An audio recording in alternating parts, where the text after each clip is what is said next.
Welcome to Unveiling Grace, a podcast dedicated to finding our own story in the unique stories of the fellow Nazarenes who serve alongside us. I'm Matt Hastings, and I'm a pastor who's been in the Church of the Nazarene all my life. I deeply love the church and all the ways that she's shaped me, and I want us to hear from each other about how the Church of the Nazarene has saved us. In a day and age where there's a lot of line drawing and finger pointing, we want to pull up a chair to the table of our people's past and sit through their stories. Through our guests and the telling of their stories, we will veil the identity of the storyteller until the very end, with the hope that you'll allow their story to shape your view of them rather than what you've heard about them. Thanks for joining me weekly as we invite fellow Nazarenes to tell their story of why they love this church and why they've stayed. Okay, so your introduction to the Church of the Nazarene came about through a pig farmer? That's right. Tell me about that. Well, there was a pig farmer. His name was George Hamlin, and he lived in the Midwest. He had a beautiful little family, and one day he was driving along a street and saw this big tent. It was early evening. There was already music coming from the tent, and he decided he would stop and see. So the family went in and sat toward the back of the tent meeting, and he would say that he was a Christian, but he wouldn't. Sure. He really wasn't highly engaged with his church. But something happened. He listened to this lady preacher that he had never experienced before. And her name was Minnie Ludwig. And her husband was H.T. Ludwig, who was the general secretary of the Church of the Nazarene at that time. And he was just captured by the spirit of the evening. And before he left that tent that night, he surrendered his life to Christ. And it revolutionized his life. He was a pig farmer. And that was 1913. And a couple of years later, he decided to move 40 miles away and buy a new farm, which he did. And he was heavily engaged in the Church of the Nazarene there, but he got to this new place, went down to this little town downtown, and tried to find the Church of the Nazarene. He was surprised because there was none there. And he decided that there should be. And I guess he didn't get the memo that laypersons don't normally start churches. Yeah, there's a process for this. So he sold a load of hogs, rented a building, a storefront building, and he bought some tables and some chairs, and he set up a church. And he wasn't the pastor, but he played his violin, and, he was heavily engaged in the whole thing. And that was 1916. And 6 months later, my family, my grandfather, my father, who was a little boy at the time, moved to that town. They had come from Oklahoma, and they were Free Methodist people. They got to that town and said, "Well, where's the Free Methodist Church?" There was none. They found out that there was this brand new Nazarene church, and they started going.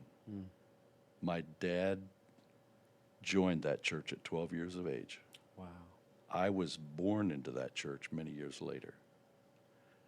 And my dad remained a member of that church for 85 years until he died at 97. Really? And he was so committed to that little local Church of the Nazarene that it was instilled in me that this church is important. It's valuable. The local church and how that introduction happened, that is, I think, particularly for us and our family as Nazarenes, knowing that the local church is if it's hierarchical or if it's the top. Yeah. And so you at some point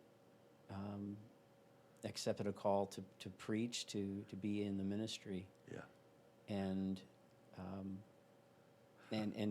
have you said yes, and along the way there are various roles, and I'll kind of reference those in a minute. Why have you stayed? Well, there's a myriad of reasons. Let me just say that when my dad died, I officiated at his funeral, and I wore a pair of his old shoes. Yeah. Oh. And they didn't match my suit, and they were all scuffed, and they were too big. His feet were bigger than mine. But I wore those shoes on purpose because those shoes led me to Jesus. The feet in those shoes led me to Jesus. And he was a gentle soul, a printer by trade, but he and my mom so impressed me with their faith in this Jesus that I surrendered to Christ when I was young. In fact, about 9 years of age, I knew I was supposed to be a preacher and never seriously considered anything else. And it was because my dad and mom walked Jesus in front of me, and I wanted to be like them. Actually, I wanted to be like the Jesus they served. Yeah, modeling that, that is a mark of faithfulness. I think particularly to have been a member of that church. Yeah. Until the day he goes to see Jesus. Right.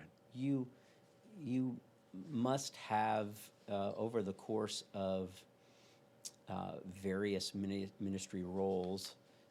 I imagine there are people, and it's probably impossible to you would be able to name a host of people that have championed you. I like to say it's the person in the shadows. It may have been the person that, maybe people don't know that well, but in every season and every, it's probably, again, lots of people, but is there somebody that comes to mind that has just sort of been a constant encourager to you? Maybe in the moments where you think, I don't know, if I can do this, or should I do this? They've just been an encouragement to you? Well, yeah, the first person that comes to my mind was a lady that I did not really have a relationship with on a regular daily basis. But she was somebody I always admired, and she was my college speech teacher. Really? Yeah. And her name was Gertrude Taylor, and she was married to a man named Mendel Taylor, who taught at seminary for many, many years. He wrote a lot of Every Day with Jesus, a lot of devotional books, Every Day with Paul, Every Day in the Psalms. But anyway, Gertrude Taylor was a speech teacher, and she was a prayer. She prayed. And every morning of class, I took every class she offered. Every morning in class, she always led in prayer, and it was heavenly.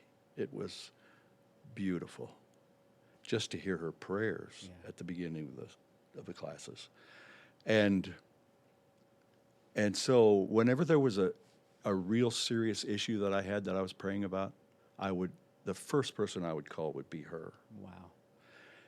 And so about 25 years later, I was talking to her on the phone, and she said my name, Mr., my last name. She always called her students Mr. and Miss. No matter your age. No matter. Mr., right. My last name. She said, I just thought I ought to tell you that I have called your name out before the Lord every single day for 25 years. And I just melted. What a gift that is. It was absolutely ethereal, beautiful. And when she died, about 5 years later, I realized that she had a list, and I was on that list. And I don't even know how I got on the list. Right. But for 30 years, she called my name out to the Lord in prayer. And I don't know exactly how to explain it, but when I heard she passed, there was a selfish sadness that came over me because, Sure.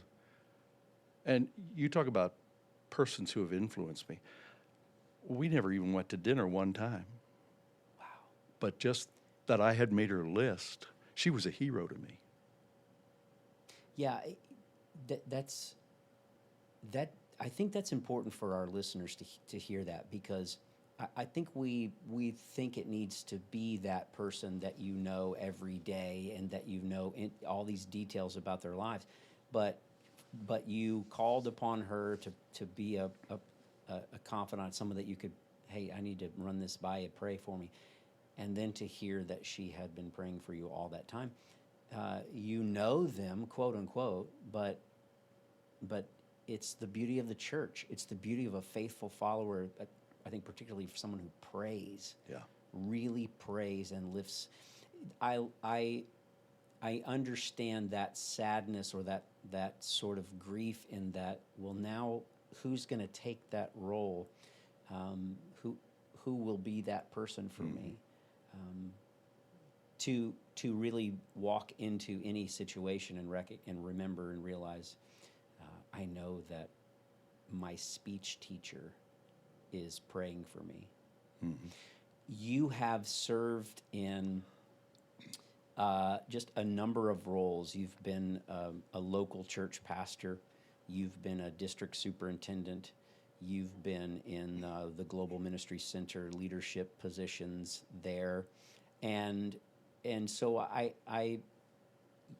think that what is interesting, and one of the reasons why I wanted to ask you this is just because I think that our denomination and who we are, I see so much good. I see so many things that are encouraging to me.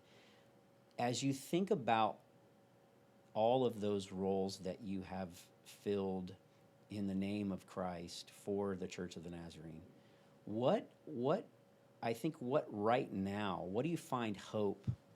Where do you find hope in our denomination today? What about us today is exciting to you? Well, that's a huge question. We could go for a long time on that, couldn't we? I'm just so grateful for the church in that the people that I have seen in the church all these years as ministers and as laypersons, so many of them are just, they just have walked with Jesus in such a beautiful, faithful way that I know it's real. It's the person and the people. Yeah. It's the person of Jesus who can absolutely transform a life. And when you experience it, you know that he's a living Savior. He's alive. And then you watch him work in those people's lives, and you're just amazed at how remarkable those people are. They might be common, quote unquote, people. Sure. But their faith in this person is so deep. The change that happens in their life is so amazing that you can't look away. You're just mesmerized. You stare at them because of their faithfulness. And the Church of the Nazarene is absolutely filled with those kind of people. The church is absolutely unique. Most people might not realize that most local Nazarene churches are so amazingly generous. This is not true in other denominations, but at the average Nazarene church, for every $1 they receive, they just give away 25% of it. Yeah. to their local college, to the Right. Nazarene College, to the district to start new churches, to the general church to send missionaries all around the world.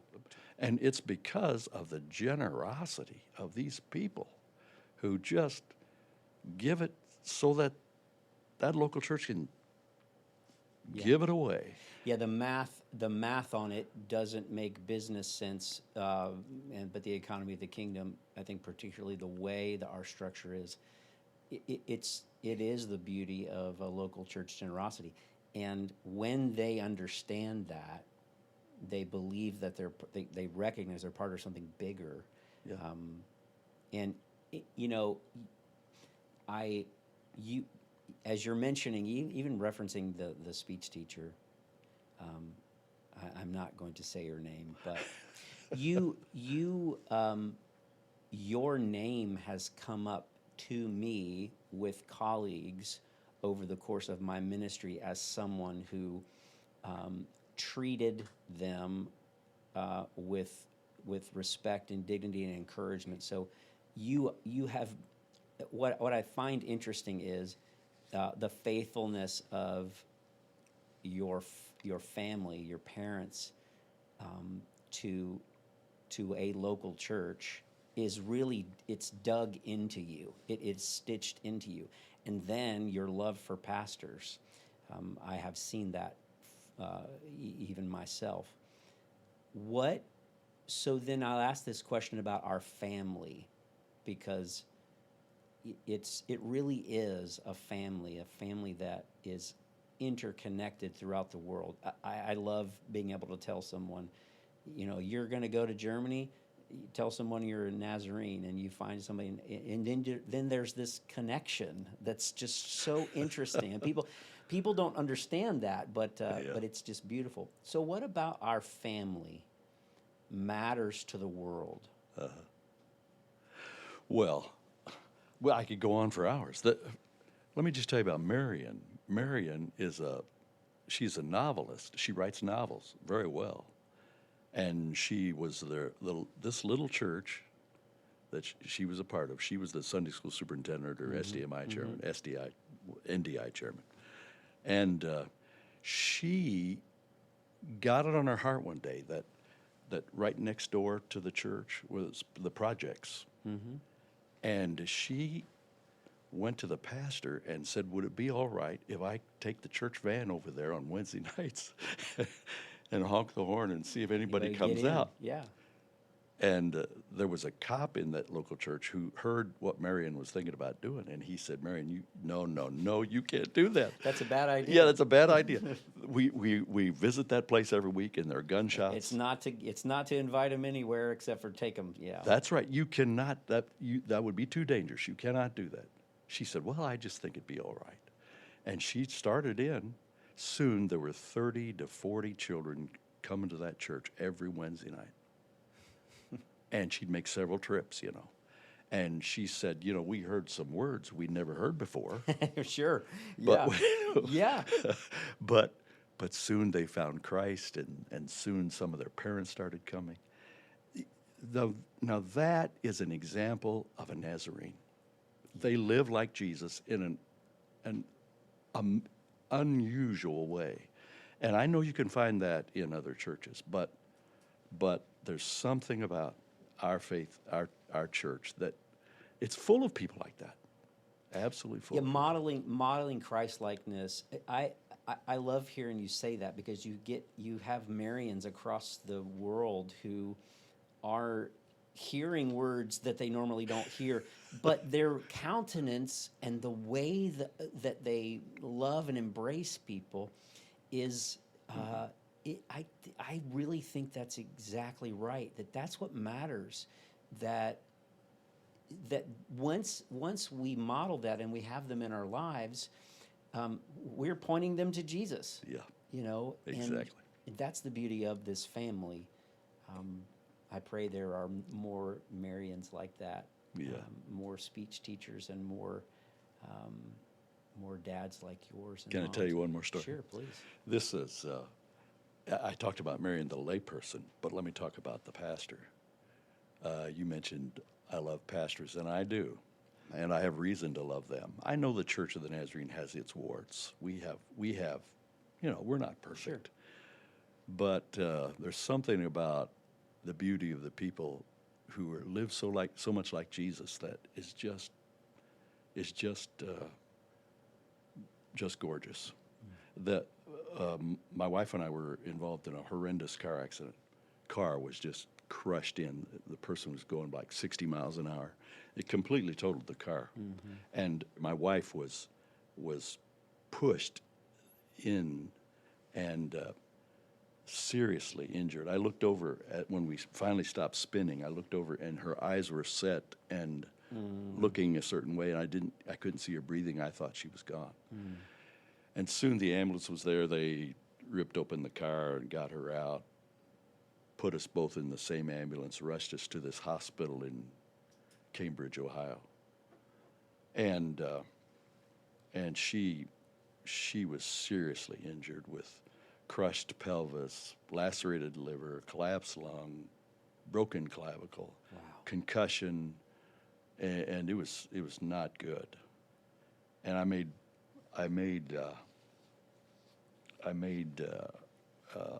peace with the Lord. If He was going to take her home, I'd understand. But so here we are, lying in this emergency room. Doctors are coming in and out, running tests, and the doctor comes in and lists all the problems that she's having, and she's really not aware at the time.